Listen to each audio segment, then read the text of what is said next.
بەڕێزان دووبارە سڵاوتان لەبێ و فەرم بەردەوامی لەگەڵتان. پرسیاری ئەوم لە کردی کە یەک دنیا هێمای پرسیارت هەیە لەسەرەوەی کە ئەو مادە قانونیانەی کە عقوبەی ئەعدامی لەسرە لە یاسای سزادانی عێراقیدا زۆرە، بەڵام ئەوە حاکم ڕزگارە بینین پرۆژەیەکی پێشکەش بە پەرلەمان کردووە کە لەگەڵ پرەنسیپە ببوورە لەگەڵ منطقە قانونیەکانی خۆیدا دێتەوە. ئایا ئێوە کۆدەنگیتان هەیە؟ ئایا ئێوە لەسەر ئەم هێمای پرسیارانی کە هەتانە بۆ یەکگرتوویتان نابینرێەوە بۆ دەنگتان بە بەرزی ناویستین؟ کاگڕان سەبارەت بەو مادانەی کەوا لە قانونەکانی عێراقا هەیە سزاکانیانی ئەعدامە بە بۆچوونی من بەشێکی زۆرە ژمارەیەکی زۆرەکەوا پێویست بەو سزایانە ناکە. لە وڵاتی ئێمەیە وەکو هەموو خەڵکی ئەم وڵاتی ئێمەزانێ سزای سیاسی هەبوو، یعنی بەشێکی زۆر کێشە ئەساسیەکە لەوایە کاتێک ئێمە باسی سزای ئەعدامەکەین لە وڵاتی خۆمانە هەر یەکە لە ئێمە بیری ئەچێتەوە بۆ ئەوەی کەوا ئێمە چەند کەس لە خەڵکی ئێمە سزای لە سێدارەدان دراوە و بەسەری جێبەجێ کراوە لە کاتێکە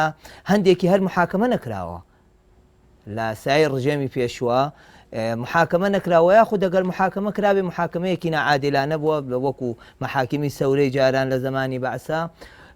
و یاخود شێوەیەکی لە شێوەکان سیاسی بووە، و یاخود پێویستی ڕژێمی شمولی و ڕژێمی شێوە عەسکەری عێراق بووە کە بەردەوام لە حەربا بووە لە شەڕەکانی یەک لە دوایەکا بووە، هەموو کەسێکی کردوتە دوژمنی خۆی بۆ ئەوەی سیستمەکەی خۆی بپارێزێ و بچووکترین تاوان ئەوەی کەوا خەتەری لەسەر ڕژێمەکەی دروست کردبێ سزای لە سێدارەدانی بۆ داناوە. بەڕاستی ئەمە کێشەکەی دروست کردووە کاتێکە بینی لە بەشێکی زۆر خەڵکە پرسی لەگەڵ سزای لە سێدارەدان. بەڕاستی هەتا یاسایەک بمێنێ هەتا سزایەک بمێنێ بە ناوی لە سێدارەدان هەمیشە ئەگەری مەتاتیەت نییە لە قانونە، هەمیشە ئەگەری نییە کە هەر کەسێک بەم جۆرە تۆهمانە قەزیەکانی بکرێ بە قەزەی سیاسی نەک لە هەرێمی کوردستان لە زۆربەی وڵاتانی دنیادا. مەسەڵەن پرسیارەکەی من ئەوە بوو بۆ نمونە تا ساڵی 1970 لە بەریتانیا 222 جۆر تاوان حکمی لە سێدارەدانی بۆ دەرەچوو، بەڵام ئێستا لە بەریتانیا هەر هەڵگیرا و لابرا. ئێوە لە قانونەکانتانە بەپێی قسەکانی خۆت کە من نازانم چەند قانونیەکە لەبری زۆر شارەزای قانونی عقوبات نیم بە تەفاسیل، بەڵام هێشتا پێت وایە زۆرە و کەچی هیچ قسەش ناکەن. قسە کراوە لەو بارەیە و من وەژمارەیەکی زۆر لە دادوەران و هەروەهای ئاسانەیە ناسان ئەوانەی کە لەم وڵاتی خۆمانە کارەکەن لەگەڵ ئەوەین کەوا کار بۆ داڕشتنەوەی سیستمی قانونی، یعنی ئەو یاسایانەی کەوا کردارەکانەکەنە تاوان و سزاکانیان دیاری بکەن و بە هەمان شێوەش کار بۆ سیستمی قەزایی گۆڕانکاری لە سیستمی قەزایی خۆمانەوە سەر لە نوێ داڕشتنەوەی ئالیاتی دادگاییکردن و لێکۆڵینەوە بکرێ بەو شێوەیە کە کاک حاکم ڕزگار باسی کرد، بەو شێوەیە بێکەوە لەگەڵ زروف و بارودۆخی ئەمڕۆی وڵاتی ئێمەیە وەکو ئەندامی دادگای هەڵچوونەوەک پرسیارت لە یەکەم ئەوە وەڵامەکەم دەستگیر بووتت قسە کرا و ناڕازیشین ئینشەڵڵا خۆی لە شێوەی پرۆژە لەگەڵ ئەوە شەشمانتە پێشکەش کردووە، یعنی لەگەڵ ئەوەشە من لەگەڵ کۆمەڵی برادەری ترا کۆمەڵە پرۆژەمان تەقدیم کردووە بۆ ئەوەی پێداچوونەوە بکرێت بە سیستمی قانونی و سیستمی قەزایی ئەم وڵاتی. باشە وەکو ئەندامی دادگای هەڵچوونەوە هەڵوێستی سەرۆک تاڵەبانی چۆن هەڵەسەنگێنی کاتێک کە دژی یاسای سزادانی ئەعدامە؟ واللهی ئەوە بۆ چوونێکی شخصی ئەو بەڕێزەیەکەوە وەکو سەرۆک کۆماری عێراق پابندبوونێکی خۆی ڕاگەیاندووە بە بۆچوونی من ئەو پابندبوونە زیاتر ئەخلاقیە نەک لەوەی پابندبوونێکی قانونی بێ، چونکە هیچ دقێکی یاسایی نییە ئەو بەڕێزە ئیلزام بکا بەوەی کەوە سزای لە سێدارەدان ئیمزانەکە. هەڵوێستی مامزەلات چۆن هەڵەسەنگێنی؟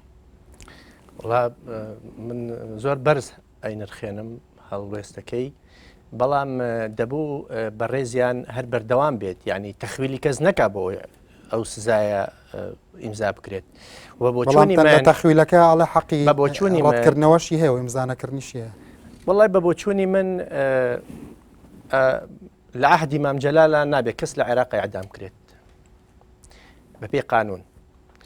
ئەو سەلاحەتێکی دەستوری خۆی هەیە، ئەو سەلاحەت دەستوریە و قانونی ئوسوڵی محاکەماتی جەزائیش لە 286 هەتاوەکو کۆتایی سەلاحەتەکانی حەسریە دەداوێتی بە سەرۆکی کۆمار، ناکرێت لە وجودی خۆیە جێگەری سەرۆک. و بە بۆچوونی من ئەمە مەسەلەیەکی مهمە، بۆچی ئیعدام ئەوەتەی هەیە سەلاحیاتی تەصدیقکردنی دەدرێ بە مەلیک بە ئەمیر بە سەرۆکی کۆمار ئەمە لەبەر شتێکی گرنگت بۆ باسکەم لەسەر عقوبەی ئەعدام لە میسر عقوبەی ئەعدام لە میسر دوای ئەوەی کەوا تەصدیقەکرێت جارێ پێشتر پێشەوەی کەوا بڕیارەکە دەرچێت دێنێرن بۆ مفتی مسر مفتی مسر بزان ئایا ئەم قەرارە متفقە لەگەڵ شەریعەیاننا ڕەنگە ئیلزامەتی نەبێ بۆی بەڵام دواتر ئەنێرێ بۆ سەرۆکی کۆمار بۆ تەخفیف یا بۆ عەفو تحديدا بۆ ئەوە بێنێن و ئیلزامە بۆی بنێرن بۆ ئەوی بۆ تەخفیف وایە بۆ عەفو بۆچی ئەمە گرنگی ئەم عقوبەیە ئەمەی لە باتینە شاراوە هەیە بۆچی جورئەتی ڕەتکردنەوەی یەکجارەکی نیە لە وڵاتانی شەرقیە لەوە گرنگتر لە میسر ئەبێ بڕیاری لە سێدارەدان بە ئیتیفاق دەرچێت چ لە قۆناغی لێ محکەمەکە کە سێ حاکمن چ لە قۆناغی تەمیز یعنی دەبێ هەموو حاکمەکان لەسەری متفق بن ئەگەرنا عقوبەی ئەعدام جێبەجێ ناکرێت زۆر باشە حکومەکە دەرناچێت بێ بگۆڕێ بە حکومێکی تر جەنابی مام جەلال شتێکی باشی کرد کە ئەعلانیەوەی کردووە ئەو لەگەڵ سزای لە سێدارەدان نییە بەڵام دەبوو هەر بەردەوام بڵێ لە عهدی من نابێ من عقوبەی ئیعدام من سەلاحیەتی خۆمە ئەو مسادقەتکردنەکەی سەلاحیەتی ئەوە دەکرێت لە فترەی ئەو دەبێت کەس لە سێدارە نەدرێت زۆر باشە بەڵام نەشونە ئەزانم بمبورە ئەزانم زەختێکی ڕێی عام و زەختێکی بازی لە قانونەکان لە تەلەڤیزیۆن ئەومانە لەسەری هەیە داوای لەکەی لێرەوە کە تەراجوع نەکا و جەریئانە بەرگری بکە لە مۆقعەکە طبعاً زۆر باشە بەڵام بەپێی زۆربەی داتا و ئامارەکان بۆ نمونە لە ئەمریکا ABC نیوز وەڕێکخراوی جالوب چەندین ساڵە لە ئەمریکا ڕاپرسیەکەن لە 2002 2007 2010 2010 هێشتا لە 60 خەڵکی ئەمریکا لەگەڵ ئەعدامان ئەوەی کە لە ئەوروپاوێکێتی ئەوروپا وڵاتانی ئەندامێکێتی ئەوروپا ڕەتیان کردوتەوە بەشێکی جورئەتی سیاسی و قەزایی سەرەوە نییە ڕەئی عام ئەوانیشی ئیجبار کردووە لەبەرەوە پێدوانیە ڕەئی عام ڕەنگە لێرە زیاتر مەیال بێ بەلای ئەعدامە بڵا مەرج نییە ئەوە ڕێیعام بێ بۆ چون باسم کرد بیکاریە جانجاک ڕۆسۆ هۆگۆ ئەمانە ئەوانە بوون کە ڕێی عامیان جوڵان دروست کرد ئەفکاری ئەوان بوو کە ڕێی عامیان دروست کرد ڕێی عام نابێت تەسیری هەبێ لەسەر دادگا و نابێت تەسیریشی هەبێ لەسەر بە هەندێک مەسائلی مەبدەئی ئەمە تۆ بۆ ڕێی عام کارەکەیت کە تۆ بڕیاری ئێستا من لەگەڵ ئەوەم کە سزای لە سێدارەدان نەمێنێ بۆ خزمەتی عام ئەم قسەیەکەم لە دوا ڕۆژدا ئیسفادەی لێکا کۆمەڵ نەک ئیسفادەیەکی ئینتیقامێکی عاتیفی کاتی زۆر سپاس دەکەم فەرموو بەڕێز زاگرس جەمال قۆناغیەکی کۆلیژی یاسا و ڕای من تێگەشتی من بۆ یاسا دوو ئاراستەیە سوود و زیانی هەیە سوودی ئەدام بۆوا بینم کە گەڕانەوەی کەرامەتی ئینسانە و پاراستنی حەقی حیاتیەتی و زیانەکەشی لەوا بینیم پێشەڵکردنەوە بە هەیانەیە من لێرە پرسیارەکەم ئاراستی وەڕست حاکم ڕزگارەکەم پرسیارەکەی من لەوەیە کە من نمونەیەکی بچووک ڕامەکەی خۆم دەستکەوێت لە بەڕێزیان بۆ نمونە و ڕێکخراوە تیرۆریستیانی کە ئێستا لە وڵاتی خۆمان نابینرێت بە چەند گروپێک بەشداریەکەن لە چەندین کاری تیرۆریستیە بۆ نمونە مجریمێک بۆمبێک دادەنێت لە شوێنێکی گشتیدا زۆر باش سزای ئەو کەسە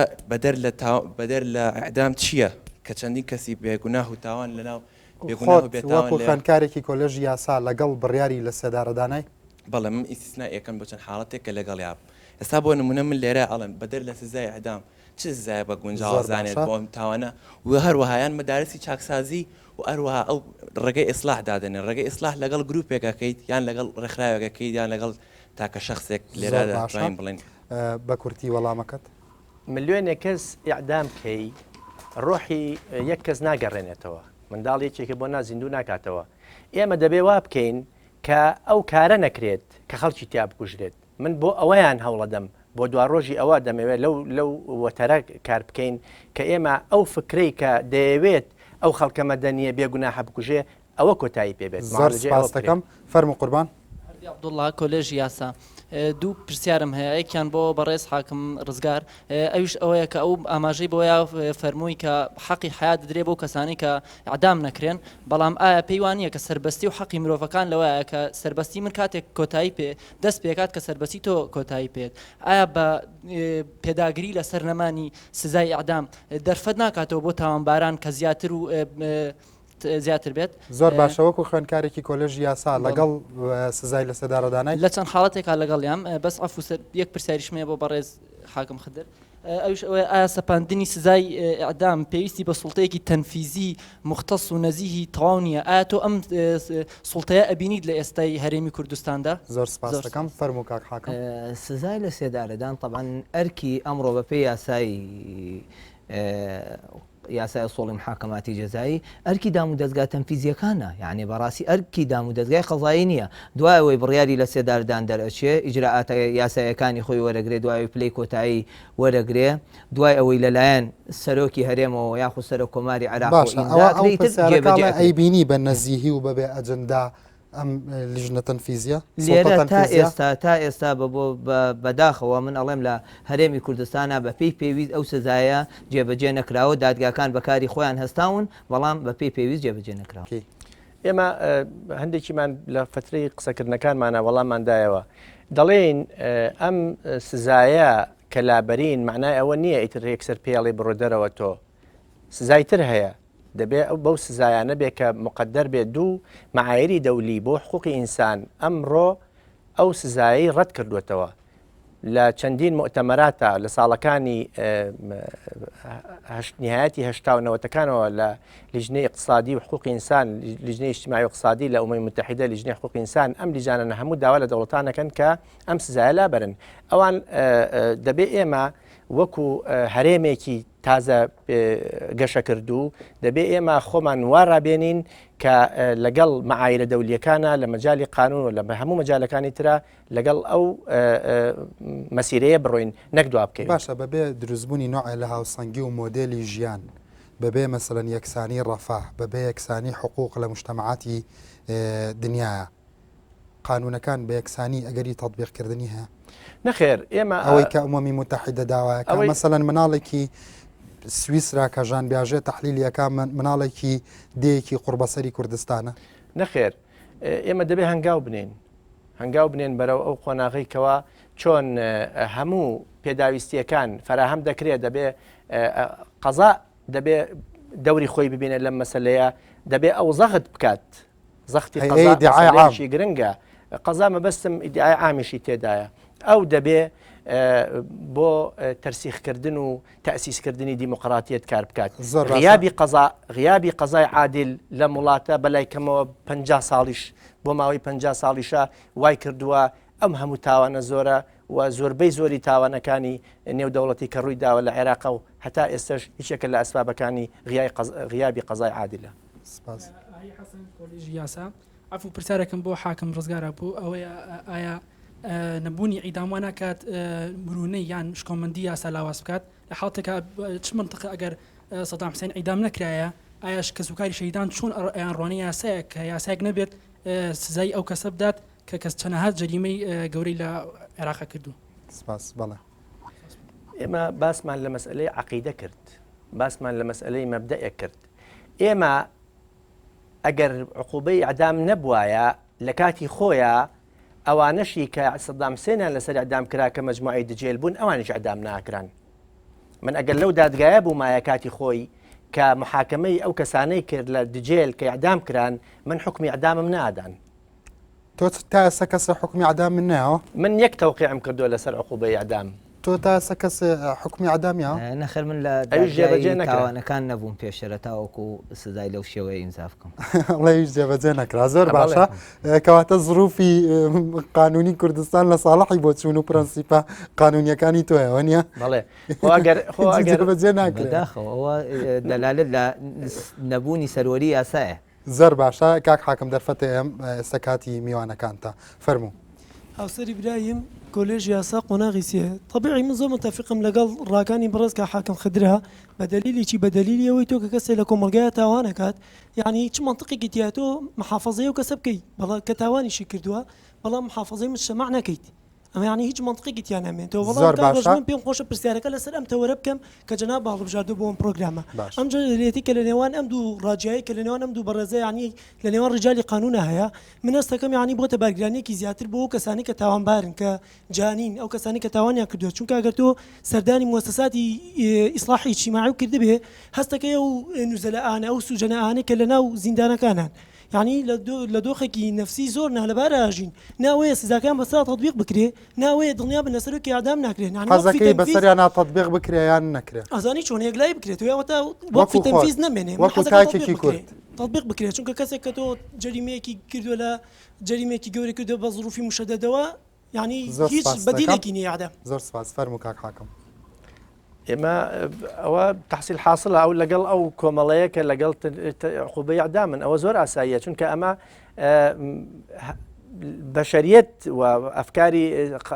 قانونیەکان و بۆچوونەکان بوونەتە دوو بەشەوە بەشێکیان لەگەڵەوەیە کە بمێنێ بەشێکیان لەگەڵەوەی کە نەمێنێ. زۆر باشە من لەگەڵ ئەوەم کە ئەسبابی خۆی هەیە بە تایبەتی ئەبێ بزانین هەڵا لە تەنفیزکردنی عقوبەی ئەعدام و تەطبیقکردنی عقوبەی ئەعدامە هیچ عیلاجێکی نییە کە هەڵواسرای تر جارێکی کە هەڵەش کرابێت هیچ حلێکی تری بینەڕانی بەڕێز من لە پیجی تایبەتی خۆم لە تۆڕی کۆمەڵاتی فەیسبوک ڕاپرسێکە ئەنجام داوە سەبارەت بەوەی کە ئایا لەگەڵەوە دایکە حکمی ئەعدام بمێنێ لە قانونی عقوباتی عێراقیە یاخود نمێنێ 210 کەس بەشداریان کردووە 175 کەسی لەگەڵەوەدایە کە لە یاسای سزادانی عێراقیدا بڕیاری لە سێدارەدان نەمێنێ هیوادارم ڕۆژە لە ڕۆژان تینگتانکەکانیا مەراکزی بەحوس خۆیان لەسەر تاسەری وڵاتدا بە ئاستێکی بەرفراوان و بە شێوەیەکی ڕاپرسی زانستی و ئەکادمی ئەمە یەک لای بکەنەوە بزانین ڕای خەڵکی کوردستان لەگەڵ کام حاڵەتەدایە فەرموو دەروناسین کۆلێژ یاسا بەرز حاکم خدر تۆ بەرزت کاڵی با حکمی ئیدام هەبێت لەو بڕواایە کە لە عنسری نەسەکە لە نادات کە عام و مجارەدە واتە شمولی هەنێک کەس بات شمولی هەنێک کەسی تر نەکات واتە سانسۆری حیزبی ناکەوێتە ئەو قاڵبووی ئەمریکا يعني ئەم حاڵەتەی کە ئێمە باسیەکەین ئێمە حاڵەتێکی نقاشێکی گفتوگۆیەکی معرفی قانونیە يعني ئێمە باسی بەڵام دابڕاویش نییە لە واقع بەتەکیدی دابڕاونیە لە واقع بەڵام ئەمە معنای ئەوە نییە کە تۆ ئەمڕۆ ئێمە باسی واقعی ئەمڕۆکەین ئەمڕۆ ئێمە لە یاساکانی ئێمەیە سزای لە سێدارەدان هەیە چەندین حکمی قەضائیشمانەیە لە دادگاکانە دەرچووە بە سەپاندنی سزای لە سێداردان بەسەر تۆمەتبارانە بەڵام لێرە تا ئێستا جێبەجێ نەکراوە بەڕاستی ئەمە خۆی کێشەیەکی گەورەیەکە تا ئێستا مانایەوەی ئێمە لە وڵاتی ئێمەیە یاسا سەروەر نییە بەو شێوەیە کە یاسا سەروەرنیە لەوە چێ بۆ نمونە سوڵتەی عولیا مەیلێکی هەبێ بۆ ئەوەی کە یاسای لە سەدارەدان نەمێنێ لە قانونی عراقیە ئەو دەسەڵاتانەی کەوا طبعا قانونی عقوباتی عراقی کەوا مەرجی داناوە ئەبێ هەموو سزایەکی لە سێداردان سەرۆک کۆمار ئیمزای لەسەر بکە یان ڕازی بێ لەسەر جێبەجێکردنی کە لێرەش بۆ سەردوانی ڕۆژێ لە ڕۆژان ڕەنگە منطقی مام جەلال و حاکم ڕزگار تەعمیم ببێ لە قەزای عێراقیە ئەوە بێ بە یاسا بێ نەک مەبەستمەوە بە یاسا ڕای عام تەقبولی ئەم ئەشێ بەڵام بۆ قۆناغی ئەمڕۆ قورسا لەوە چێ بۆ داهات و قۆناغەکانی داهاتوی کۆمەڵکەواتە ئەمان بۆ چون و تەحلیلەکانیان حاکم ڕزگار و مام جەلال لە پێش منطقی تەحلیلی ئەمڕۆی خەڵکی کوردستانە بە بۆ چوونی من بەڵێ زۆر سپاس فەرموو نەشوا حسێن کۆلێژی یاسا و ڕامێری قۆناغی سێم دوو پرسیارم بۆ بەڕاست کاک حاکم خدر و پرسیارێک بۆ حاکم ڕزگار بورە پرسیاری یەکەم بۆ کاک حاکم خدر ئایا بەتەنها سزای لە سێدارەدان دەبێتە هۆی کەمکردنەوەی تاوان ئەمە پرسیاری یەکەم پرسیاری دووەمم تەوازنی سزای ئیعدام لەگەڵ تاوانە چۆن دیاری بکرێ پرسیار ببوورە پرسیاری ئەخیریشم بۆ حاکم ڕزگار ئایا ئینتیقام دروست نابێت کاتێکە کە سزای ئیعدام نەمێنێ بە تایبەتی بۆ نمونە گەر نمونە بین لەسەر کەسێک کە منداڵی یاخود جگەرگۆشە یاخود باوکی یادایشی کەسێک بکوژێ دواتر ئەم کەسە پەنا ناباتە بەر ئینتیقامکردن ئەگەر سزای ئیعدام لە دەرەوەی یاسا ببوورە نابێتە ئینتیقامی فەردی پرسیاری یەکەمی ئەڵێ تەوازن نییە لە نێوان ئایا تەوازن هەیە لە نێوان عقوبە و يعني عقوبەی لە سێدارەدان و لەگەڵ تاوانە بە بۆچوونی من هەندێک تاوان هەیە ئەگەر لە ڕووی واقعەوە بگونجێ ئەو تۆمەتبارە چەند جارێکی ئەعدام کەیتەوە هێشتا بۆ تاوانەکەی کەمە يعني ئەگەر تۆ بێ هەندێک جار ئەبێ منطقی قەضا ئەبێ قەضا و قانون بەو شێوەیە تەوازونەکە دروست بکە ئەو سزایی کە ئەسەپێندێ بەسەر تاوانکارەکەیە یەکسان بێ یعنی نەقورستر بێ لەگەڵ ئەو تاوانی و لەگەڵەوەش قانون تۆ ظروفی مخەفیفەی داناوەگەر تۆمەتبارێک جەریمەیەگەکە جەریمەکەی ظروفی تایبەتی خۆی تایە ئەکرێ مەحکەمە سزاکەی بۆ دابەزێنێ زۆر باشە وەڵامی پرسیارەکەی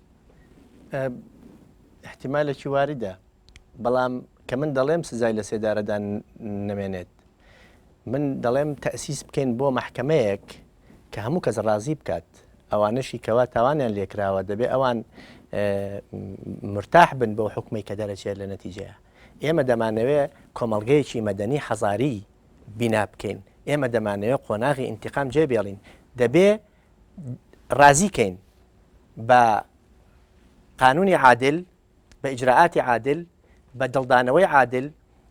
بەو نەمەتەی کە ئێستا لە دنیای پێشکەوتو و متەمەدینە هەیە. ئێمە ئینتیقامکردنەوە ئەبێ وا بکەین جێی بێڵین. ڕەنگە حاڵەتێک و دوو حاڵەت و سێ حاڵەت، بەڵام دەبێ ئەم قۆناغە ئێمە بۆ ئەوە تەسیس بکەین کە ئەو قۆناغە جێ بێڵین. کەواتە تۆ پارێزەری تاوانباران نیت؟ نەخێر. ئەی تۆ مدافعی فەقیر و هەژاریت و نەخێر من لەگەڵ ئەوەم کەوا هەر یەکەو بە مافی خۆی بگات. زۆر باشە. دوا پرسیار فەرموو. هاوکار کاکە هەمە کۆلێژی یاسا ئێواران، من پرسیارەکەم بۆ بەڕێز حاکم خدرا. پرسیارەکەم لەوە یەکێک لە مافەکانی مرۆڤ مافی ژیانە کە سزای ئەعدامیش جێبەجێگەیەوە پێچەوانەی ئەو مافەیە. ئایا بەلای ئەوە باشتر وایە پارێزگاری لەو مافە بکات کە مافی ژیانێتی یاخود سەرپێکی بکات، ینی سزاکە جێبەجێ بکات سزای ئەعدام؟ باشە. بۆ کاک خدر خۆی سزا وەسیلەیەکە لە ئەساسە کە لە قاونە هاتووە بۆ ڕەدعی تاوانبارانە، بۆ ئەوەی ڕێ لە تاوانبار بگرێ ئیتر تاوانی تر نەکە. تاوانێک کەوا سزاکەی لە سێدارەدان بێ. فقرە یەکەمی ئیسلاح اینجاچی بۆ ڕەدا. بەڵێ لێرە ئەو تۆمەتباری ئەو تاوانانەی کەوا سزای لە سێدارەدانیان بۆ دانراوە بە بۆچوونی من مەبەز لێی ئیسلاحی مجتەمەع بۆ ئەوەی ئەو کەسانەی کۆمەڵگای ئەو کەسانەی کەوا نیەتی تاوانی لەو جۆرەیان هەیە ڕێیان لێ بگیرێ، تاوانی لەو جۆرە ئەنجام نێن. و من لەگەڵ ئەوەیان کەوا ئەو کەسەی کە تاوانەکەی مستحقی لە سێدارەدان بێ سزای لە سێدارەدانی بەسەرا جێبەجێ بکرێ و ئەوە بە هیچ شێوەیەک دژ بە مافی مرۆڤ نییە، چونکە ئەو کەسەشی کە تاوان لێکراوە بە هەمان شێوە مرۆڤە. زۆر باشە. بڵێ فەرموو قوربان. هەمومان نەزانی ئامانجی مواساتی قابلی ئیسلاح و تەئهیلە. پرسیارگەشم لێرە بۆ بەڕێز حاکم خدرە، ئایا سزای ئەعدام ئەچێتە بابی ئیسلاحەوە؟ و پرسیارێکی تریشم ئەوەیە ئەگەر ئێمە کار بە قانونێک بکەین کە سزای ئەعدامی تێدا جێبەجێ بکرێت، ئایا ئەم قانونە ناو بنین چی؟ زۆر باشە. سزای ئەعدام ئەچێتە بابی ئیسلاحەوە، دیارە بۆ کەسە ناکەی ئەعدام کراوە بەستی بۆ مجتەمەع. من پێشتریش وتم سزای ئیعدام ئیسلاحی ئەو کەسە نییە کە سزاکەی ئەدرێ، بەڵکو بۆ ئیسلاحی مجتەمەع و ڕێگەگرتنە لەوەی کەوا تاوانی لەو شێوەیە کەم بێتەوە. حتمما لەوانەیە بنبڕ نەبێ. ئەوە وەڵامەکەمە. ئایا ئەمە قانونێک ئەگەر بەو شێوەیە بێ پێ وترێ قانون بەڵێ قانونە؟ لەگەڵ ڕێزم بۆ ئیسلاحی تاوانبار خۆیەتی، بۆ ڕەدعی غەیرە و ڕەدعی خۆشیەتی و بۆ ئیسلاحی تاوانبارە. ئێمە ئەگەر حتا بچۆتە سجن، ناوی کەلیمەی سجن نەماوە، دائیرەة الإصلاح الاجتماعي، بۆچی ئەو ناوی لێنراوە؟ ئیسلاح بۆ ئەوانەیە کە تاوانەکەکەن. ئێمە دەمانەوێت ئەو کەسەی کە هەڵاکات، کەواتە حکومی ئەعدام ئیسلاح نییە. نەخێر، ئەو کەسێک کە هەڵی کرد تۆ لەو مؤسسە ئیسلاحیە جارێکی تر ئەیکەیتەوە بە کەسێکی شیاوی گونجاوی ڕێک و پێک و دێتەوە ناو کۆمەڵ ئیسفادە لەوەکە نەک لە ناوچوونەکە. ئەو زەمانانە چیە بۆ ئەوەی ئەو کەسە ئیسلاح بێ؟ وەڵا گەر مؤسسەیەکی ئیسلاحی باش و بەپێی پرانسیپی قانونی و دەولی ڕاست ئیسلاحیەکانمان تەئهیلکەین ئەوانەی کە لەوێ کار دەکەن. بەڵام ئەم ئیسلاحیاتانەی کە ئێستا ئێمە هەمانە لە کوردستانە لە تەوقیفە یا لە قۆناغی دوای حکومدانە، ئەوەی کە ئێستا من دیومە چ لە هەولێریش و چ لە سلێمانیش هیچ مەرجێکی ئەوەی تیانەکە ئیسلاح بێ بە پێچەوانەوە خەڵک تایە تووشی فاسد بوونە بێت زیاتر. لەبەرەوەی تا ئەو کاتە ئەو مؤسسانە لێرە مەسئولێتی حکوومەتە ئیسلاحی مۆدێرن یاخود شیا و ئەبێ سزای لە سێداردا بمێن. ئێمە خۆشەر نییە هەموو کەسێک ئەوانەی کاچنە ئەوێ متهمن بە قەزەیەک کە پێویستە سزای هەیە لە قازی حادسێکی مروری چووە، هەیە شەڕدەسێکی کردو، شەڕدەمێکی کردو، ئەوانە چنە سجنەوە. ئەمانەش جاری وا هەیە گەنجێکە کاچێتە ناو کۆمەڵێ کەسی خراپ لە کە تووشی کۆمەڵێ تاوانی تر بووە ئیشکالی بۆ دروست دەبێت. لێرەوە داوا لە حکوومەتەکەین کە ئەو مەرجانەی کە هەیە بۆ ئیسلاحەیەکی پێشکەوتووی مۆدێرن پارە زۆرە ئەلحەمدولیلا با ئەوانەمان بۆ دابین بکەن و داواش لە دادگاکانەکەین مەسائلی تەوقیفکردن و مەسائلی حکمی زۆر و حکومدان پێداچوونەوەی پێ بکەن زیاتر بۆ عقوباتی بەدیل بچن. فەرمو قوربان. پرسیارەکەم بۆ حاکم خدێر ئەوەیە کە ئەو باسی سزای ئەعدامەکە لە هۆکارەکە بۆ کەمکردنەوەی تاوان بەس باسی تەمەنەکەی نەکرد. ئێستا بۆ نمونە کەسێکمانێت تەمەنەکەی شیاو نییە وەی کە سزای ئەعدامی بەس ئاسپێنە بۆ نمونە لەخوا تەمەنی 18 ساڵەوەیە تاوانێکەکە تاوانەکەی کوشتنە ئایا سزای ئەعدامەکەی بەسەر ئاسپێنەیان نا؟ ئەوە قانونەوەی معالەجە کردووە طبعاً سزای لە سێدارەدان بەسەر کەسێکا جێبەجێ ناکرێت کە تەمەنی لە 20 ساڵ کەمتر بێت. بەڵام چۆن سەدام حوسێن مەسەڵەن تەمەنەکەی زیا کرد ئێستا لە هەندێک وڵاتی ئیستیبدادیە ئەمە هەر هەیە و تەمەنەکەی زیا کرد. ئەوە بابەتێکی ترە کە بەڕاستی ئەوە خۆی بۆ خۆی تاوانە ئەگەر دەستکاریکردنی تەمەنێک ئەوە سزایەکی سیاسیە لەوەی سزای جەوهریەکە ئەوەیە ئەگەر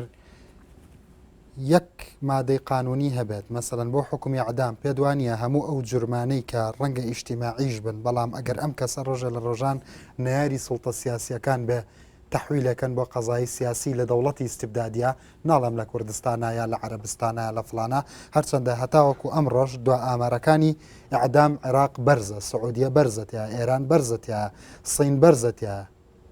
ئێمە کاتێک باسی ئەمەکەین ئێمە لەگەڵ ئەوە نین دەوڵەتی ئیستیبدادی بمێنێتەوە و یاخود دەوڵەتێکی ئیستیبدادی بێ ئەنج سزای لە سێدارەدانیتیا بێ خۆ وڵاتێکی وەکو ئەمریکا یەکێکە لە پێشنگەکانی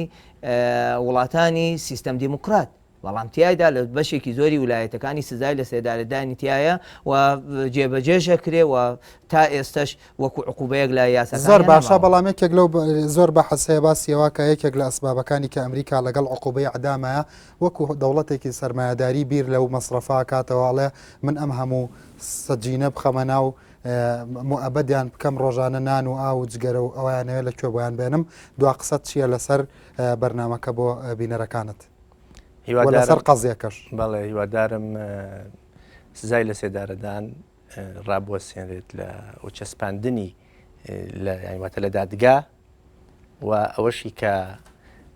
ئێستا سزای لە سێدارەدانی هەیە جێبەجێ نەکرێت لەسەریە. دوا قسەی بەڕێستان ئومێدمەوەیە پێداچوونەوەیەکی فعلی لەلایەن پەرلەمانی کوردستانەوە بە سیستمی قانونی و قەزایی خۆمانە هی وڵاتی خۆمانە بکرێتەوە و سزای لە سێدارەدان زۆر مەحدود بکرێت بۆ ئەو تاوانانەی کە فعلەن ترسناکن تاوانی گەورن لەسەر کۆمەڵگا و ئەوانەشی کە لەمە دووە سیستمێکی قەزای عادل و پێشکەوتوو بێتە پێشەوە هەر بڕیارێکی لە سێدارەدان لەلایەن دادگاکانەوە دەربچێ دەسەڵاتی جێبەجێکردن جێبەجێ بکات. بەڕێز حاکم خدر زۆر سپاس بۆ ئامادەبوون لە پرۆگرامەکەم سپاس بۆ بیر و ڕاستەرنجەکانە بەڕێز حاکم ڕزگار دووبارە سپاس بۆ بەڕێزیشتان هیوادارم ئەم مناقەشەی ئێوە لە مەساحەیەکی بەرفراواندا کاریگەری خۆی هەبێت و چەندین مشتۆمڕ و چەندین ڕیسێرچی تری لێ بکەوێتەوە هەر لێرەشەوە زۆر بەگەرمی سپاسی بەڕێز حاکم لەتیف سەرۆکی دادگای سلێمانیەکەم کە